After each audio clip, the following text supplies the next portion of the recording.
Baik, Bismillahirrahmanirrahim. Assalamualaikum warahmatullahi wabarakatuh. Saya akan menjelaskan tentang metode K-Nearest-Neighbor atau biasa disebut dengan KNN.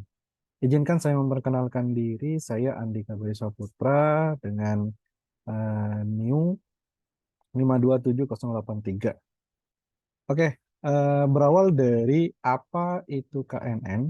Jadi, K-Nearest-Neighbor atau KNN itu biasanya disebut sebagai algoritma instant based learning atau cache based reasoning, yang mana metodologi yang digunakan untuk mengidentifikasikan klaster dari event-event yang sama di database yang besar.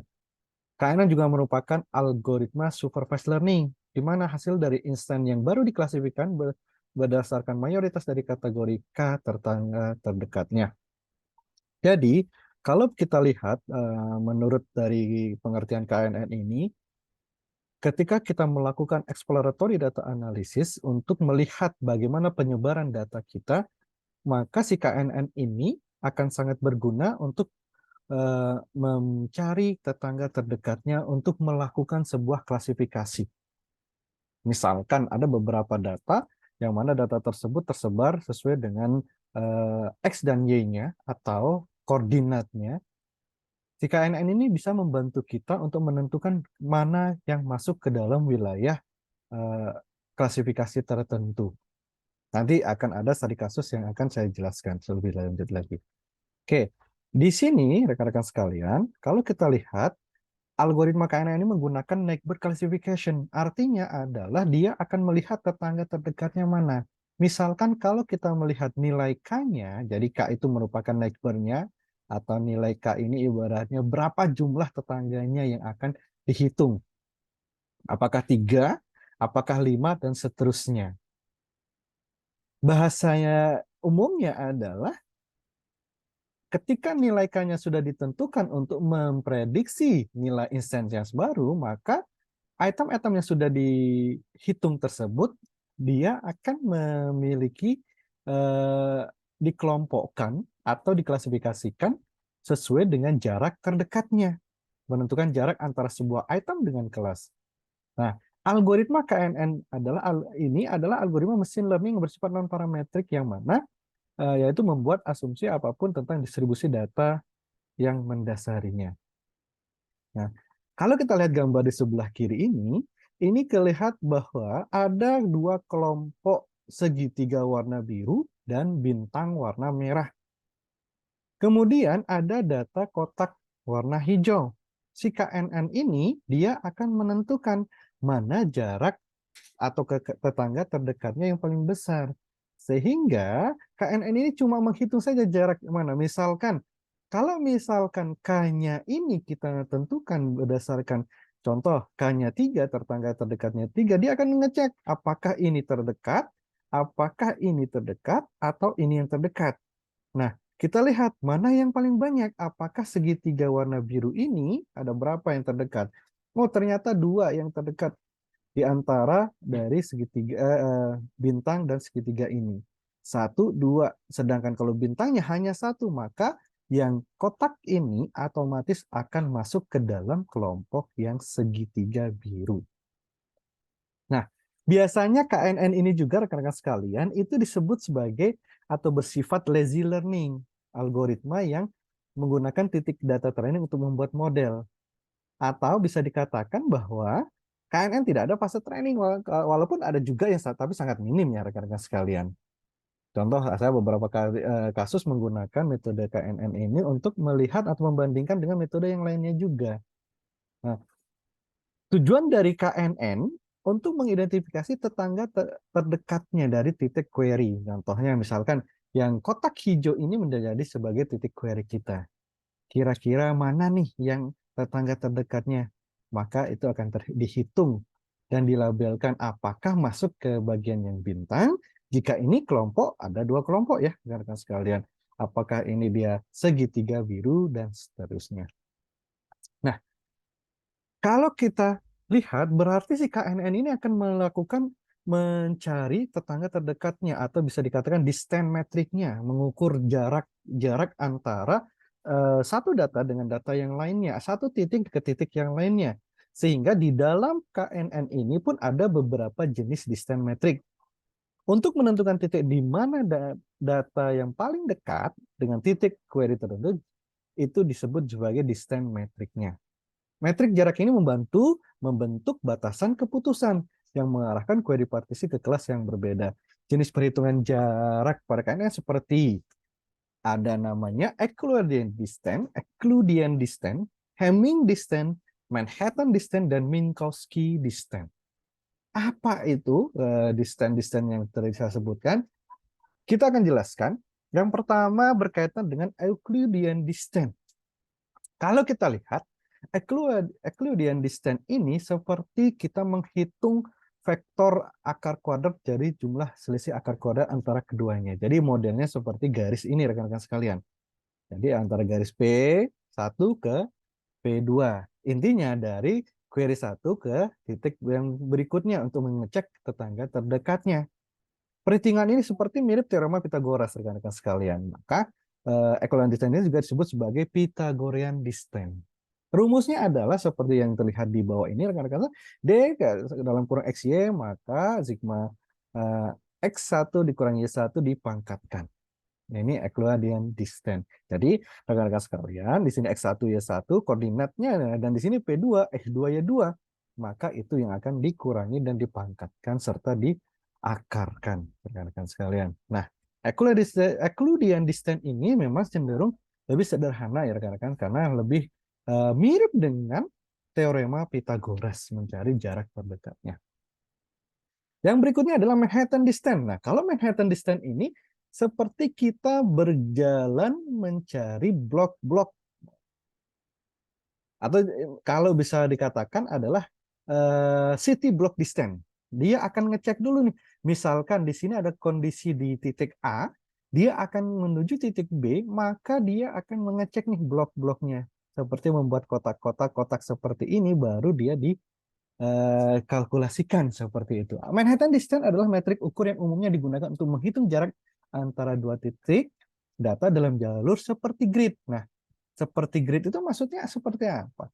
Jadi kalau kita lihat di sini ada kotak-kotak seperti ini dan tidak langsung seperti Pythagorean distance atau tadi Euclidean distance, dia langsung Pythagoras distance ya. Dia langsung kalau Pythagoras Euclidean distance lebih tepatnya itu dari si titik satu ke titik yang berikutnya langsung garis lurus. Tapi Manhattan distance lebih dia akan ngecek lagi nih, membuat blok atau dikenal dengan city block distance. Seperti rumusnya hampir sama, tapi di sini tidak diukur di akar ya, tidak diakarkan dengan seperti Euclidean distance. Di sini hanya X1 dikurangi X2 ditambah Y1 yang dikurangi Y2. Selanjutnya adalah Minkowski distance. Nah, kalau Minkowski distance, metrik ukur yang digunakan untuk menghitung jarak antara dua vektor bernilai bilangan real. Metrik ini adalah untuk generalisasi dari kedua distance yang tadi kita jelaskan. Yang kita bahas tadi yaitu ada Euclidean distance dan Manhattan distance. Nah, sedangkan Minkowski distance ini lebih ke melihat jarak antara order ya, atau tambahan parameter yang disebut dengan order atau P yang mungkin pengukuran jarak yang berbeda untuk dihitung. Nah, jadi kalau penggunaannya adalah kita bisa menentukan power parameternya atau P sama dengan 1, itu berarti kita menggunakan perhitungan Manhattan distance. Kalau power parameternya P2, maka kita menggunakan perhitungan Euclidean distance. Euclidean distance ya, Euclidean distance.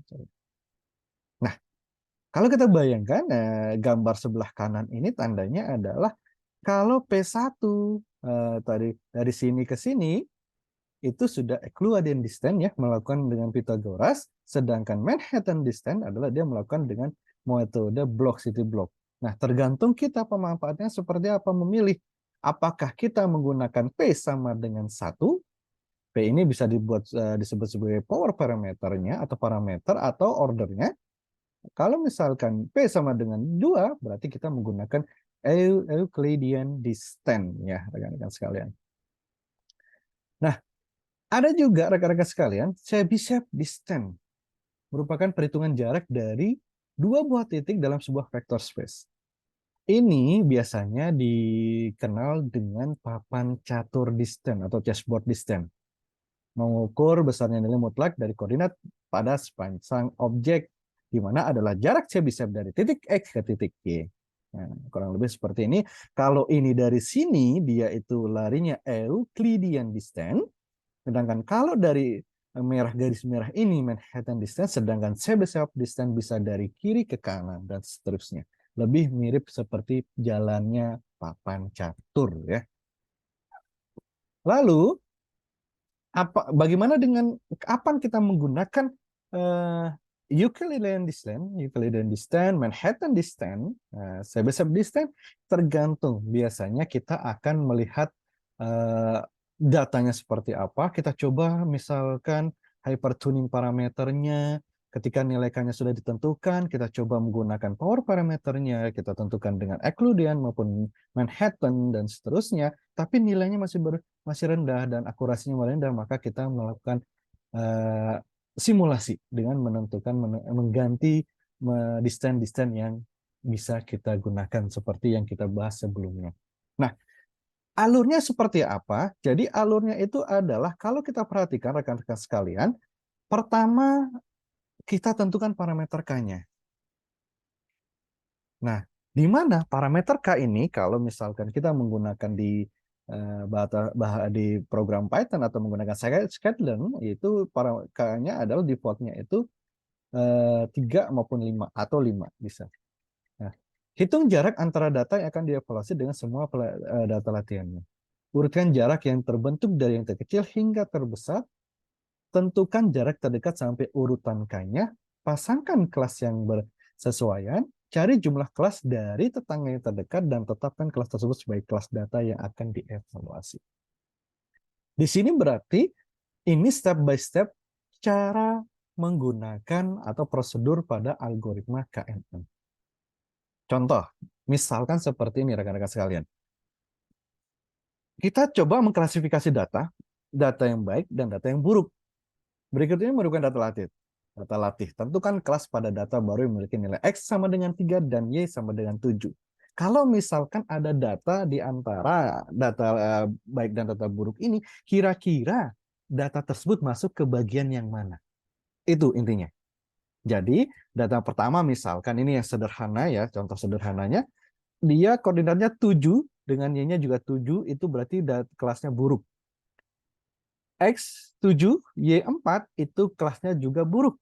Sedangkan X-nya 3, Y-nya 4 itu kelasnya baik. Dan X-nya 1, Y-nya 4 itu juga baik. Nah, sekarang muncul lagi data. Kalau misalnya X-nya 3 dan Y-nya 7 itu termasuk yang mana? Apakah buruk atau baik? Oke. Kita ikuti langkah yang tadi yang disampaikan sebelumnya, di slide sebelumnya, yaitu step by step-nya. Yang pertama, kita tentukan parameter K atau jumlah tetangga terdekat. Misalkan K-nya sama dengan 3. Kita hitung jarak antara data baru dengan data latih. Oke, berarti sesuai dengan rumusnya, 7 dikurangi 3 dipangkatkan, ditambah 7 dikurangi 7 dipangkatkan sama dengan 16. Kita cari 3 tetangganya ya. Ini kan 4 data, berarti kita cari cuma 3 saja nanti. Kita cek ya. Nah, lalu 7 dikurangi 3 dipangkatkan. Kan? Terus 7 dikurangi 7 dipangkatkan hasilnya 16. 7 dikurangi 3 dipangkatkan, 4 dikurangi 7 hasilnya 25, dan seterusnya. Di sini sudah mulai menemukan hasil ya rekan-rekan sekalian, 16, 25, 9, dan 13. Kita berikutnya, urutkan jarak tersebut dan tetapkan dengan tetangga terdekat berdasarkan jarak minimum.